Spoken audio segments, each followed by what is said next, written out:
법원에서는 윤석열 검찰총장 직무배제 사건 신문이 열렸는데 법원 밖 국회에서도 여야의 대리전이 치열하게 벌어지고 있습니다. 네, 국회 연결해서 자세한 소식 들어보겠습니다. 방현덕 기자. 네, 이번 주도 정치권의 최대 쟁점은 윤석열 검찰총장과 추미애 법무장관 간의 갈등인 것 같습니다. 오늘 신문 기일에 맞춰서 여야는 한껏 공세 수위를 끌어올리는 모습입니다. 민주당은 오늘도 윤 총장의 판사사찰 의혹을 부각하며 사퇴 압박을 이어갔습니다. 윤 총장과 검사들의 반발을 검찰개혁에 대한 저항으로 규정하고 공수처의 필요성을 강조하기도 했는데요. 발언 직접 들어보시겠습니다. 윤 총장은 검찰개혁에 대한 국민의 기대와 달리 수사로 정치를 하고 국정에 개입하며 사법부에 대한 불법 사찰의 행태를 보였습니다.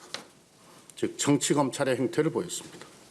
윤 총장 사퇴는 검찰을 위한 검찰의 시대가 종언을 구하고 있음을 보여주는 사건입니다.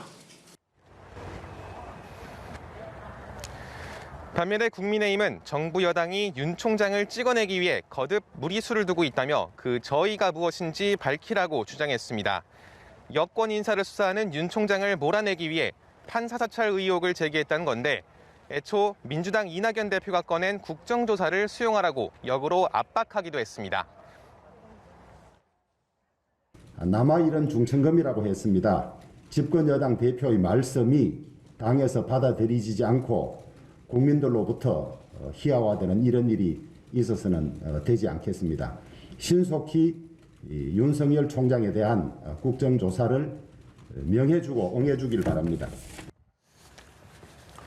예, 방 기자, 이런 가운데 오늘 발표된 대선 주자 여론조사에서 윤 총장이 상승세를 보였다고 하는데 이 내용도 전해주시죠.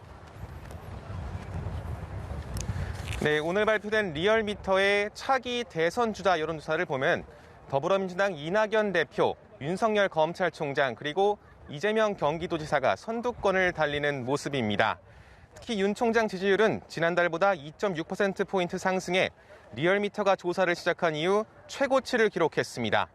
윤 총장의 경우 여권이 때릴수록 지지율이 올라가는 이런 현상이 계속해 나타나고 있습니다.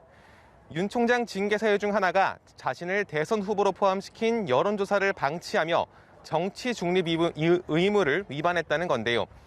결과가 이렇게 나온 만큼 여권의 사퇴 공세가 더 거세질 전망입니다. 네, 여야는 556조 규모의 내년도 예산안을 놓고도 팽팽한 줄다리기를 벌이고 있습니다.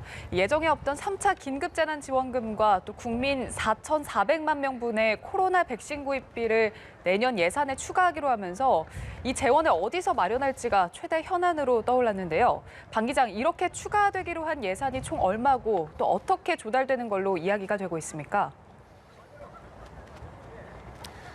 네, 정확한 수치는 아니지만 현재 여권 내부에서는 3차 재난지원금으로 약 3조 원에서 4조 원가량, 그리고 전 국민에 대한 백신 비용으로 1조 3천억 원가량을 책정하고 있습니다. 그래서 총합이 약 5조 원 정도 되는 것 같습니다.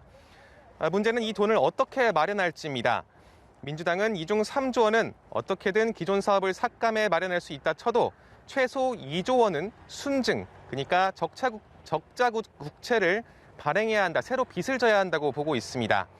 반면에 국민의힘은 빚을 지는 대신 정부 여당의 핵심 정책, 한국판 뉴딜 사업의 예산 21조 원 중 불효불급한 부분을 삭감해 이 예산으로 쓰자고 오늘도 맞선 상황입니다.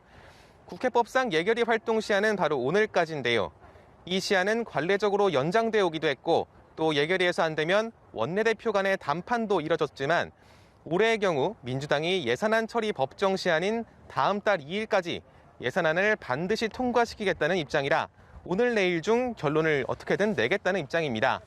과연 여야가 오늘 내일 중 접점을 찾을 수 있을지 주목됩니다. 지금까지 국회에서 전해드렸습니다.